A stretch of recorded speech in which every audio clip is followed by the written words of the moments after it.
ಕಟ್ಟಂದ್ರೆ wait ಇದು ಮಾಡೋದು ಏನಂತಾರೆ ಹೋಲ್ಡ್. ಮಕ್ಕಳಿಗೆ ಒಂದು ಸುಂದರವಾದ ಆಟ ಆಡಿಸುವ ಪ್ರಯತ್ನ. ಭಾಳ ಕೇಳಿದರು. ರಾಜಾ ರಾಣಿ ಕಳ್ಳ ಪೊಲೀಸ್. ರಾಜ ರಾಜ ರಾಜ ಯಾರಿಗಿರುತ್ತ ಅವರಿಗೆ 1000 ಪಾಯಿಂಟ್. ಎಷ್ಟು? 1000 ಪಾಯಿಂಟ್. ರಾಣಿ ರಾಣಿಯವರಿಗೆ ಎಷ್ಟು ಕೊಡೋನು? ರಾಣಿಯವರಿಗೆ 800 ಅಂಕಗಳು. 800 ಅಂಕಗಳು. ಮತ್ತು ಪೊಲೀಸಪ್ಪ ಪೊಲೀಸಪ್ಪ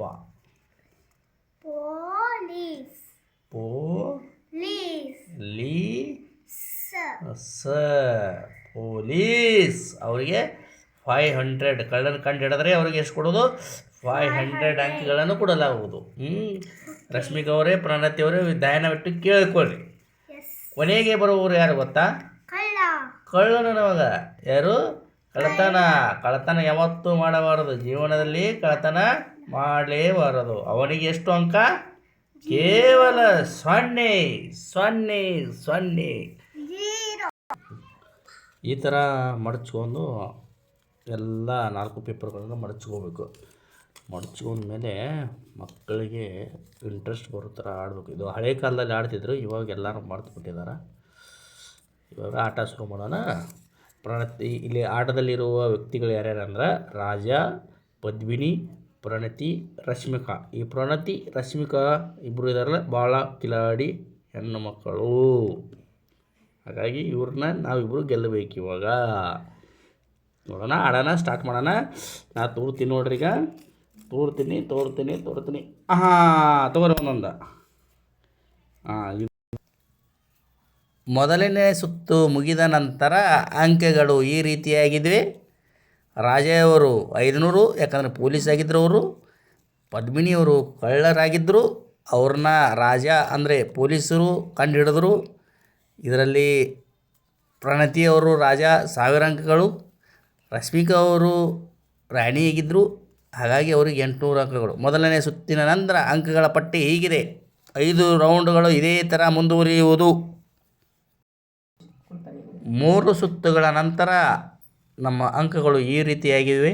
ಇನ್ನು ಕೊನೆಯ 2 ರೌಂಡ್ಗಳು ಬಾಕಿ ಇದೆ. ನೋಡೋಣ. ಆಟ ಜಿದ್ದಾಜಿದ್ದಿಯಲ್ಲಿ ಮುಂದುವರಿಯುತ್ತಿದೆ.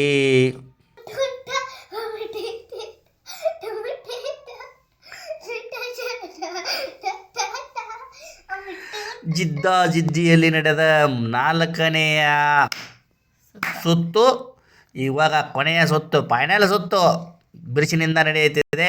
ಈ ಅಂಕಣದಲ್ಲಿ ಯಾರು ಗೆಲ್ಲುತ್ತಾರೆ ಅವರು ವಿಜೇತರಾಗಬಹುದು. ನಿರೀಕ್ಷಿಸಿ ಕಾಯಿರಿ.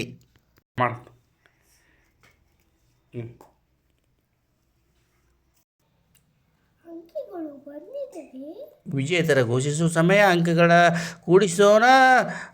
1500 23. ಎರಡನೇ ಅಭ್ಯರ್ಥಿ ಪದ್ಮಿನಿ ಅವರು 2003 ಅಂಕಗಳು ಪಡೆದಿದ್ದಾರೆ. ಪ್ರಣತಿಯವರು 1000, 2000, 2000, 4400. ಎಷ್ಟಾಯಿತು? 4400. ರಶ್ಮಿಕಾ ಅವರು ಎಷ್ಟು ಅಂಕ ಗಳಿಸಿದ್ದಾರೆ ನೋಡೋಣ. 1800, 523, 2300. ಇದರ ಮೊದಲ ವಿಜೇತರು ಪ್ರಣತಿಯವರು ಮೊದಲನೇ ವಿಜೇತರಾಗಿ ಹೊರಹೊಮ್ಮಿದ್ದಾರೆ. ಎರಡನೇ ವಿಜೇತರಾಗಿ ರಾಜನ್ ಅವರು ಹೊರಹೊಮ್ಮಿದ್ದಾರೆ.